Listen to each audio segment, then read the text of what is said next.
Perplexity AI just raised $74 million. That values the 1.5-year-old company at over $500 million.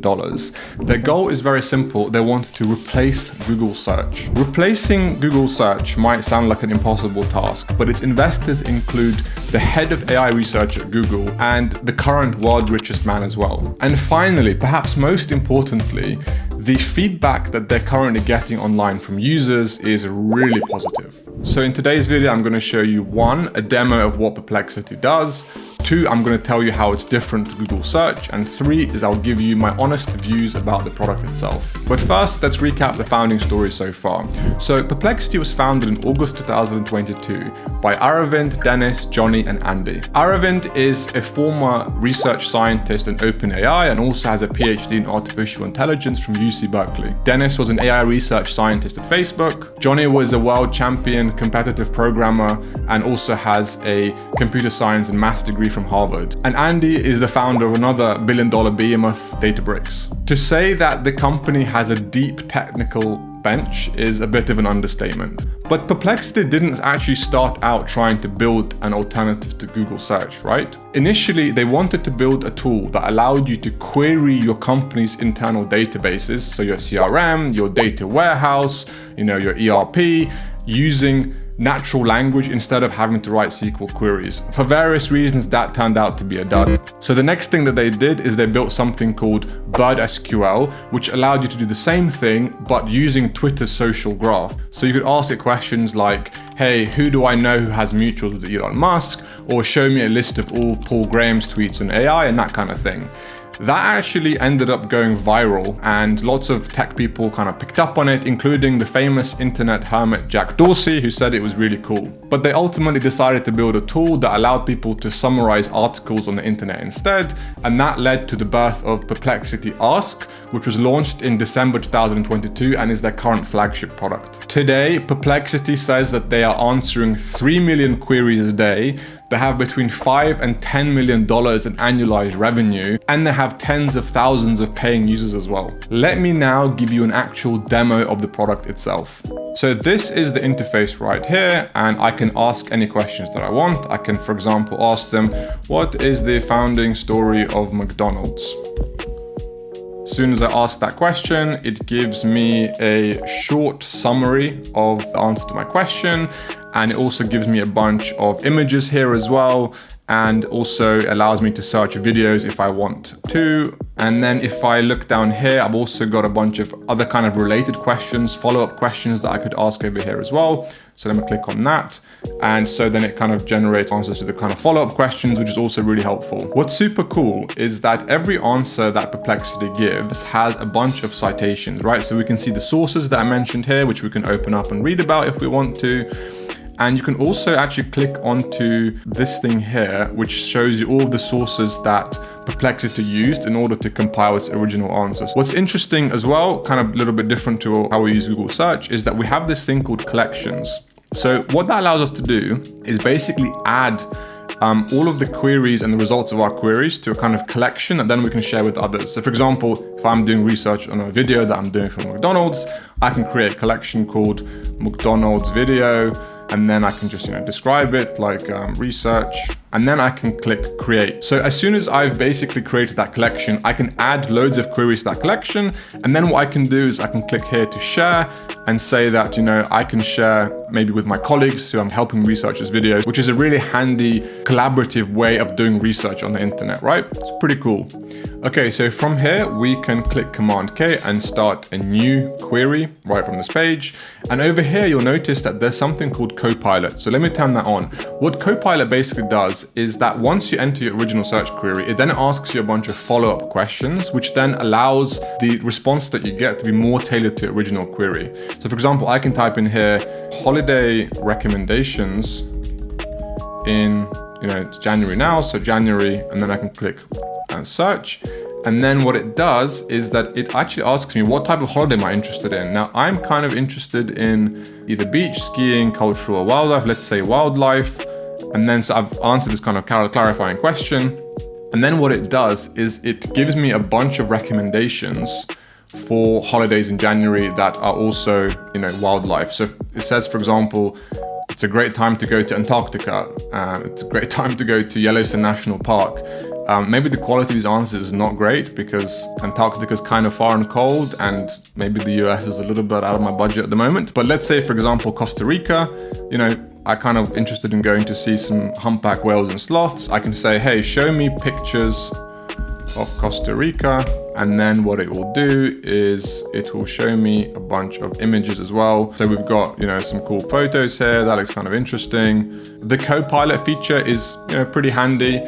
And, you know, a couple of other search engines have it. Currently, it's only available on the Pro plan, which costs $20 per month. And in addition to giving a bunch of these other kind of features, it also allows you to change the large language model that you're running the queries on. You can use more advanced models, which gives you better answers to your queries. That's what the Pro plan does, as well as having unlimited queries as well. So a few other bells and whistles as well. Let's go into another query.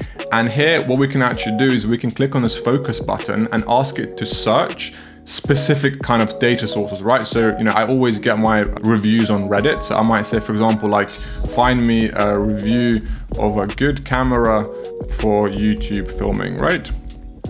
So then it will just search for Reddit. I can also have asked the same question of YouTube or, you know, academic sources. Let's just enter the query here so you can see what kind of answer it gives me. You can see some more clarifying questions. Let's say my budget is $300 to $400. That's pretty cheap. Let's click send. And then it gives me a bunch of good recommendations, actually. This is pretty handy. What's also super interesting is that they've got this Chrome extension that I personally found pretty useful. What you can do is you can ask it directly questions from within this browser. Interestingly, what it can also do is it can actually go onto any article and summarize it for you. Maybe I'm feeling lazy and I don't actually want to read the full article. I can just click on here and say, hey, summarize this for me. And then it will provide a pretty good summary, pretty short. And then I can also ask it follow-up questions. I can even ask it to scour not just this page, but the entire domain. So for example, I can ask it when was Financial Times covering space news. You can see the answer here, right? Pretty handy. So that's a whistle-stop tour of the product. Let's now go a little bit under the hood and explain what's actually going on and how this is different to the way that Google currently does things. So whereas Google currently has an algorithm called PageRank, which essentially indexes some pages and then ranks them based on the number of backlinks that those pages have to then give you a kind of list of results, what Perplexity does instead is it summarizes a bunch of articles and then gives you kind of one answer. Now, it's also important to say that Perplexity doesn't actually develop its own language model. So initially it was using GPT-4 and Claude 2. Recently, they released a fine-tuned model based on Meta's Llama and Mistral. And if you have the Pro subscription, like I mentioned earlier on, you can switch between those different models. So that does mean that the quality of the responses that you can get is kind of outside of Perplexity's control. But what it does mean is that they haven't had to spend hundreds of millions of dollars of training their own models. So I suppose the investment thesis behind Perplexity is, number one, that this type of conversational search experience is better than what Google currently has on offer, and the way that Google's been doing things hasn't changed for 20 years. And look, I think it is kind of true that because you don't have to click into a bunch of different links, the actual kind of speed at which you get results is faster using Perplexity. So it has that going for it. Plus, I think another big benefit is that you don't have to wade through a bunch of really kind of heavily SEO optimized spam if you want to find a recipe for, I don't know, goulash or something without having to read someone's whole life story before you get to the actual recipe. The second part of, I think, what the investment thesis is that due to the kind of rise of AI and ChatGPT over the last year or so, there's going to be kind of this big behavioral change in the way that we query information on the internet, and it's going to be much more conversational. It's going to be kind of done by these agents, and Perplexity is riding the tailwind of that. The behavioral change is obviously not going to happen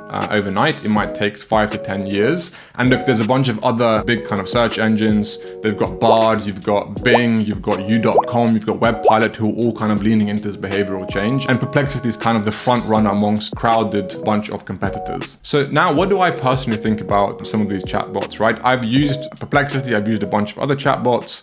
I think that while they're really good at giving you direct answers to questions, they actually in the process end up obscuring a lot of real life nuance and complexity, which is really important to have. So you sort of get lulled into this false sense of certainty and comfort when you get an answer from Perplexity, because the answers are so direct, it's kind of so binary and so final that you just really start to believe that you're talking to an expert. And that approach might work well if you want to answer a kind of technical question like what is a black hole or something, right? But if you want to ask it questions on other topics, history, current affairs, politics, whatever it might be, where the actual premise and the phrasing of the question itself is kind of hotly contested, then you kind of run into problems, I think, with this kind of chatbot approach. So if you're really trying to get an actual good answer to your question, you can't just outsource all of your thinking to an AI that doesn't even understand what it's saying. You need to consult some sources, and you also need to read a bunch of different perspectives before you arrive at your own conclusion.